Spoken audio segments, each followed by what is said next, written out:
আজকে শেয়ার করব chocolate cake recipe. এই কেকটা বানানো ভীষণ সহজ। কোনো রকম ডিম, কোনো রকম ময়দা, এমনকি চিনি ছাড়া হেলদি এই চকলেট কেক আপনারাও গ্যাসের চুলায় তৈরি করে নিতে পারেন। যেমনই দেখতে লোভনীয় হয়, খেতেও কিন্তু ভীষণ মজার। বাচ্চাদের স্কুল টিফিনের জন্য মাত্র 15 থেকে 20 মিনিট হাতে সময় থাকলে এই কেকটা আপনারাও বানিয়ে রেখে দিতে পারেন। নমস্কার বন্ধুরা, আমার নতুন একটা রেসিপিতে আবারও সবাইকে স্বাগত।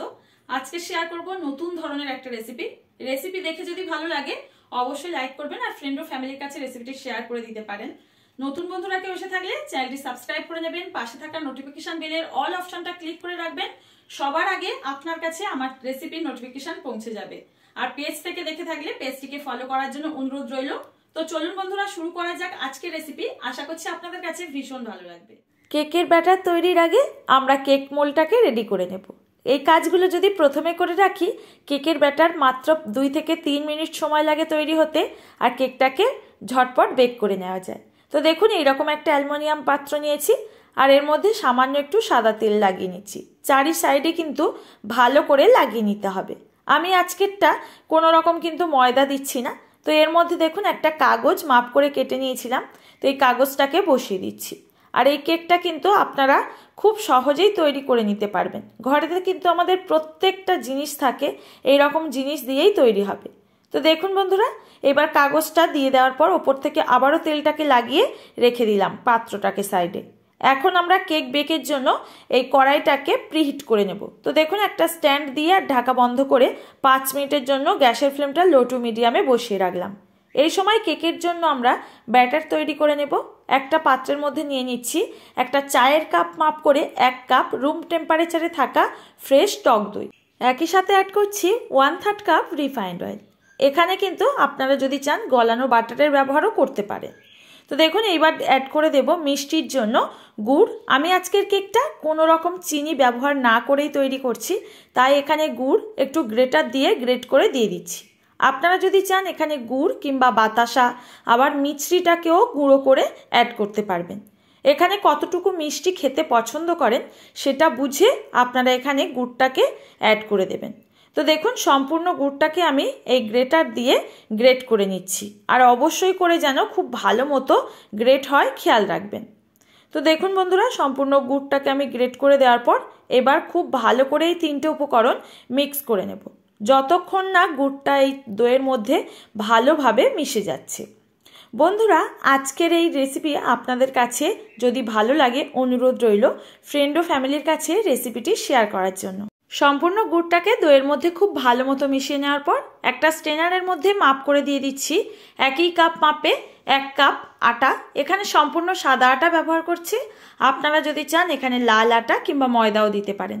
একই সাথে মাপ করে দিয়ে দিচ্ছি 1 টেবিল স্পুন কোকো পাউডার। এবার দিয়ে দেব সামান্য একটু স্বাদ মতো লবণ। লবণটা অবশ্যই করে এখানে ব্যবহার করবেন, তাহলে মিষ্টির ব্যালেন্স ঠিক থাকে। একই সাথে অ্যাড করছি 1 টিস্পুন বেকিং পাউডার আর 1/3 টিস্পুন দিয়ে দেব বেকিং সোডা। বেকিং সোডা কিন্তু সবসময়ের জন্য কম ব্যবহার করতে হয়, না হলে কেক বেক করার সময় অনেকটা পরিমাণে ফুলে ওঠে, পরে ঠান্ডা হয়ে গেলে কেকটা আবারও কিন্তু শক্ত হয়ে যায়। এখন এই শুকনো উপকরণগুলোকে ভালো করে চেলে নিতে হবে আর কেকের ব্যাটারটাকে তৈরি করে নিতে হবে।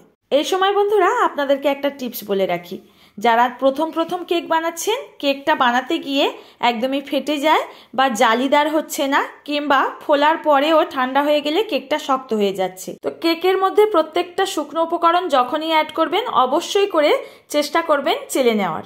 তো দেখুন, এখন ব্যাটারটাকে আমি ভালো মতো মিশিয়ে নিচ্ছি আর এই রকম ঘনত্বের কিন্তু একটা ব্যাটার তৈরি করতে হবে। খুব বেশি পাতলা না, আবার খুব বেশি ঘন না। এই পর্যায়ে আমি এর মধ্যে অ্যাড করে দিচ্ছি কিছু আমন্ড বাদাম কুচি আর কালো কিশমিশ।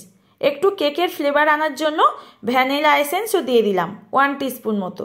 এবার সমস্ত উপকরণগুলোকে ভালো করে একই দিকে ঘুরিয়ে ঘুরিয়ে কিন্তু ব্যাটারটাকে তৈরি করে নেব। কোনোভাবে কিন্তু উল্টো পাল্টা ঘোরানো যাবে না, কেক এতে কিন্তু ফুলতে চায় না বা স্পঞ্জি হয় না। আবার অনেক সময় কেকটা দেখবেন বেক করার পর ফেটে যায়। তো প্রত্যেকটা টিপস ফলো করে যদি বাড়িতে আজকের এই কেকটা তৈরি করেন একদমই পারফেক্ট তৈরি হবে। এখন আমার কেকের ব্যাটার একদমই রেডি। এই কেক টিনের মধ্যে ওপর থেকে এই ব্যাটারটাকে ঢেলে দিতে হবে। সম্পূর্ণ ব্যাটারটাকে আমি এই কেক মোল্ডের মধ্যে দিয়ে দিলাম। এবারে হালকা হাতে কেক টিনটাকে এভাবে একটুখানি ট্যাপ ট্যাপ করে দিলাম, যাতে ভেতরে বড় বড় কেকের মধ্যে গর্ত না হয়ে যায়। তো এর ওপর থেকে দেখুন সুন্দর করে একটু কালো কিশমিশ আর আমন্ড বাদাম কুচি দিয়ে সাজিয়ে দিচ্ছি। কেকটা যেমনই দেখতে সুন্দর হয়, খেতেও কিন্তু ভীষণ ভালো হয়। আর একেবারে আটার তৈরি, কোনো রকম চিনি ডিম ছাড়া হেলদি কেক খুব সুন্দর তৈরি হয়ে যাবে। এখন আগের থেকে যে পাত্রটাকে প্রিহিট করে নিয়েছি 5 মিনিটের জন্য, গ্যাসের ফ্লেমটা লো টু মিডিয়ামে রেখে এর মধ্যে খুব সাবধানে কেকের টিনটাকে বসিয়ে দেব। ঢাকাটাকে খুব ভালো করে বন্ধ করবেন। এইবার এখানে আমি 20 মিনিটের জন্য এই কেকটাকে বেক করে নেব। আমার যেহেতু ছোট্ট পাত্রের মধ্যে কেকটাকে তৈরি করছি বা একেবারেই উপকরণগুলো কম দিয়ে করছি, তাই কম টাইম লেগেছে। একটা কাঠি দিয়ে এইভাবে চেক করে নিলাম, কাঠিটা ক্লিন আসছে, মানে এটা হয়ে গেছে। এটাকে নামিয়ে আমি পুরোপুরি ঠান্ডা করে নিয়ে বন্ধুরা ফেরত আসলাম। এখন কেকটাকে ডিমোল্ড করে নেব। তো সাইডগুলোকে এইভাবে একটা ছুরি দিয়ে একটু আলগা করে দিচ্ছি। একটা প্লেট এইভাবে উল্টো দিক করে একটু ট্যাপ ট্যাপ করলেই কেকটা অনায়াসে বেরিয়ে আসবে। এখন একটু কেকটাকে আপনাদের দেখিয়ে দিই। সাইডের অংশগুলো দেখছেন কতটা স্পঞ্জি আর জালিদার হয়েছে। এই পেছনের কাগজটাকে সরিয়ে দিচ্ছি। আর দেখুন তো কতটা লোভনীয় হয়েছে আজকের এই চকলেট কেক। শুধুমাত্র কিন্তু গ্যাসের চুলায় আটা দিয়ে কোনো রকম চিনি ও ডিম ছাড়া তৈরি করে নিতে পারেন এমন মজার একটা চকলেট কেক। বাচ্চাদের স্কুল টিফিনের জন্য দারুণ একটা হেলদি আটার কেক রেসিপি। এই কেকটা কিন্তু আপনারাও ঝটপট তৈরি করে 1 সপ্তাহ পর্যন্ত স্টোর করে রেখে বাচ্চাদের স্কুল টিফিনের জন্য দিতে পারেন। যতটা হেলদি ততটাই লোভনীয়, বাচ্চারাও দেওয়া মাত্রই ফিনিশ করে দেবে টিফিন বক্স। আর দেখুন কতটা স্পঞ্জি আর জালিদার হয়েছে। ভেতরের অংশটা দেখেই আশা করছি বুঝতেও আপনাদের অসুবিধা হয়নি। আশা করছি বন্ধুরা আজকের এই কেক রেসিপিটা আপনাদের সাথে খুব সহজেই শেয়ার করতে পেরেছি। রেসিপি দেখে যদি ভালো লাগে, যারা এখনো লাইক করেনি প্লিজ একটা লাইক করবেন আর কমেন্ট করে রেসিপির মতামত জানাতে একদমই ভুলবেন না। আজ তাহলে বন্ধুরা এখানে বিদায় নেব। দেখা হবে আবারও নতুন কোনো এরকম সহজ রেসিপির সঙ্গে। ততক্ষণ সবাই ভালো থাকবেন, সুস্থ থাকবেন। ধন্যবাদ।